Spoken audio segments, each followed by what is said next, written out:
Donald Trump ஸ்காட்லாண்டில் நிற்கிறார். அதான் நான் சிவப்பு உடுப்பு போடையில் இப்போ தான் குளிச்சுட்டு நிற்கிறேன்.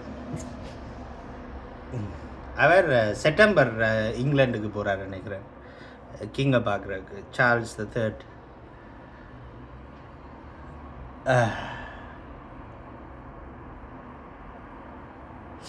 ஸ்காட்லாந்து சின்ன நாடு தான், ஆனால் கணக்க ரிச் ஆக்கள் வந்து அவைக்கு இங்கே வந்து வேறு நாடுகாரர் ரிச்சான ஆக்கள், ப்ராப்பர்ட்டிகள், லேண்டுகள் எல்லாமே இருக்குது.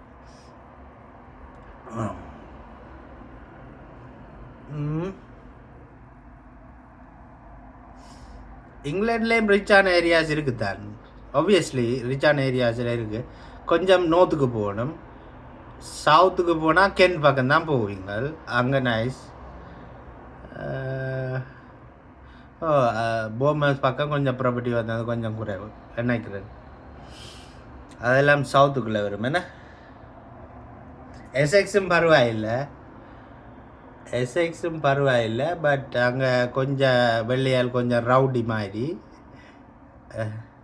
ரெட் பிரிட்ஜ் நல்ல area, nice, is very very nice area. But நான் ரெட் பிரிட்ஜில் முதல்ல சில் பண்ணுறேன் நான். ஆனால் நான் நியூஹாம், பட் ரெட் பிரிட்ஜை பார்த்து இருந்துட்டு வந்து சில் பண்ணுறது அங்கே. அதுவல்ல வந்து எங்களோட நியூஹாம் பொட்டேலையும் பார்க்க ரெட் பிரிட்ஜ் பொட்டேல் வந்து மாடர்ன், அவகிட்ட காசும் இருக்கு கூட.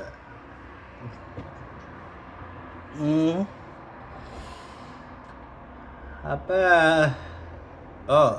நித்திரை இல்லை, ராத்திரி முழுக்க நித்திரை இல்லை. கோம்ஃப்ளைஸ் இப்போ பின்ன 2 மணி ஆச்சு, கோம்ஃப்ளைஸ் போட்டு சாப்பிட போகிறேன். ராத்திரி முழுக்க நித்திரை இல்லை. நான் மெடிக்கேஷன் போடலாம், அது டூ ஸ்ட்ராங், அதனால தான் மெடிக்கேஷன் மாற்றினேன். அப்போ அது வந்து பொடியை குடித்தா அது அப்படியே பழகி போய் அப்படியே சோம்பறி மாதிரி இருக்கும். அதை நெடையில் எடுத்துக்கொண்டு வந்தேன். டேப்லெட் போட்டேன்னா அது வந்து நித்திரை இதை வந்து பொடியை கொஞ்சம் சோம்பறி ஆகாது. ஸோ அதுண்ட மெடிக்கேஷன்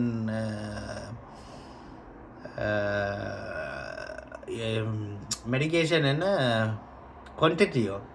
குவான்டிட்டியில் மில்லிகிராம்ஸை கொஞ்சம் கூட்டினா தான் சரி வரும் நினைக்கிறேன். ஏன்னா 1.5 மற்றதில் வந்து 5 மில்லிகிராம் எடுத்துட்டேன். அப்போ இதை சரி சமனா 5 மில்லிகிராம் போட்டு பார்ப்போம், காலம் ஒன்று பின்னரம் ஒன்று போட்டு பார்ப்போம், ஓகேயா இருக்குன்னு நினைக்கிறேன்.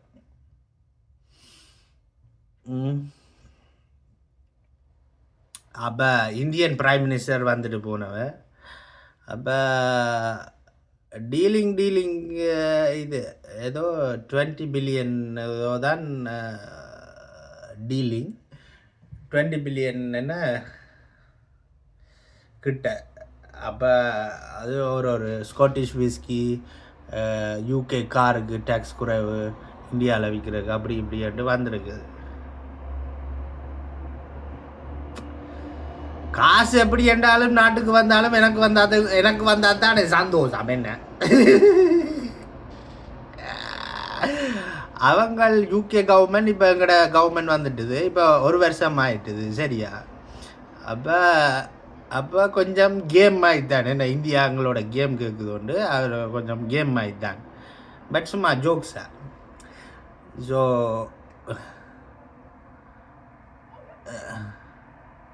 என்னடா இந்தியா இஸ் ட்ரைங் டு அவங்களோட பிரிட்டிஷ் கொலனைஸ் ஏஜில் இருந்து அவங்கள வந்து டிரான்சிஷன் பண்ணி அவங்களோட ஓன் பாத்தில் போகிறதுக்கு ட்ரை பண்ணுறாங்க. But it's very difficult. எப்படி என்னாலும் வந்து பிஸ்னஸ் டீலிங் வந்து வேறு நாட்டோட செய்யும்போது யூகேயோட செய்யணும் தானே. என்ன அப்போ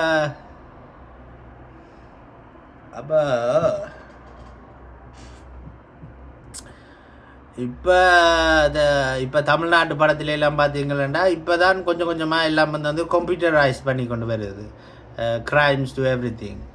So they have a lot of way to catch up because the Chinese are more smarter and doing advanced things, so they have to catch up. Their competition, India's main competition is America and China because they're big countries.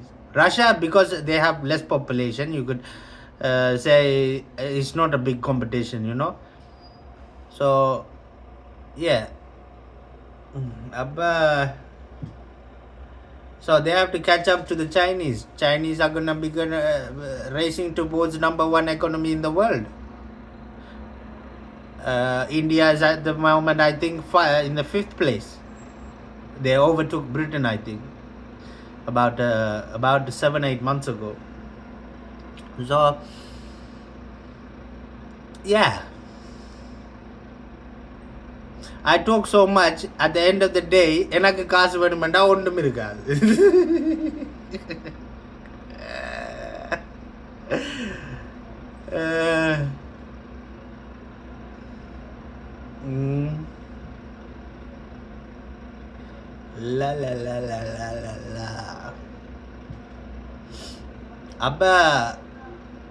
அப்போ ஸ்ரீலங்காவை வந்து computerise மாற்றணும். மணியையும் டிஜிட்டலாக மாற்றினா தான் transaction வந்து ஃபாஸ்ட்டாக transaction நடக்கும். கேஷில் வந்து நடுவில் டீலிங் பண்ணி கொண்டு இருந்தால் வந்து அது வந்து ஸ்லோவாக இருக்கும். அதை கொடுத்து இப்போ இந்த எண்ணி கொஞ்சம் டைம் எடுக்குமா, என்ன போட்டோம்மா கொஞ்சம் நம்பர் டச் பண்ணோம்மா இல்லை டிரான்சாக்ஷன் எல்லாம் நடக்குது உலகஞ்சா. ஸோ ஸ்ரீலங்காவுக்கு வந்து ஆப்வியஸ்லி டிஜிட்டல் தான் ஃபார்வர்ட். ஸோ எல்லாம் வந்து டிஜிட்டல். யூகேல ஃபுல்லாக வந்து டிஜிட்டல், எல்லாம் டிஜிட்டல். கிட்டத்தட்ட எல்லாம் டிஜிட்டல். இது வந்து எடின்பரா கொஞ்சம் வந்து கிராம பகுதி மாதிரி என்றபடியாக வந்து கொஞ்சம் டெக்னாலஜி கொஞ்சம் குறைவு. அதே லண்டனை பாருங்க, எப்படி ஆக்கள் வந்து வேலை கோடினம், அது செய்யணும் இது செய்யணும், பாருங்க எவ்வளோ ஸ்பீடு. அதான் ஸ்ட்ரெஸ்ஃபுல் லைஃப். பட் பாடியை ஹெல்த்தியாக வச்சுருந்தா அதோட வந்து மூவ் பண்ணி கொண்டு இருக்கலாம். அப்போ ஸ்ரீலங்கா வந்து டெஃபினெட்லி எல்லாத்தையும் டிஜிட்டலைஸ் பண்ண வந்து போகணும். அப்போ அப்படின்னா தான் இப்போ பாருங்க இன்ஃப்ளேஷன் ஸ்ரீலங்காவில் இவ்வளோ ஆண்டுன்னு. ஆனால் ஒரு தரம் பெருசாக காய்க்கிறாங்களே இல்லை. இப்போ கொஞ்ச நாளாக காய்ச்சி போட்டு இப்போ இந்த கொஞ்ச நாளையில் விட்டுட்டினோம். இப்போ economy might be getting better. அதனால் வந்து காய்க்கினம் இல்லை போலடா.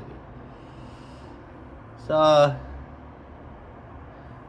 இட்ஸ் அ ரேஸ்ன்னு சொல்லலாம் அது. பட் அட்லீஸ்ட் கொஞ்சமாச்சு செஞ்சால் தான் வந்து வேறு எக்கானமிஸோட மதிப்பாக இருக்கும் என்ன பிஸ்னஸ் டீலிங்கள் செய்யும்போது. ஓகே, நான் கோன்ஃப்ளேக்ஸ் போய் சாப்பிட போகிறேன். நன்றி, வணக்கம். என்ன ஒரு வீடியோவில் சந்திப்போம் டெஃபினட்டாக. ஓகே, பாய்.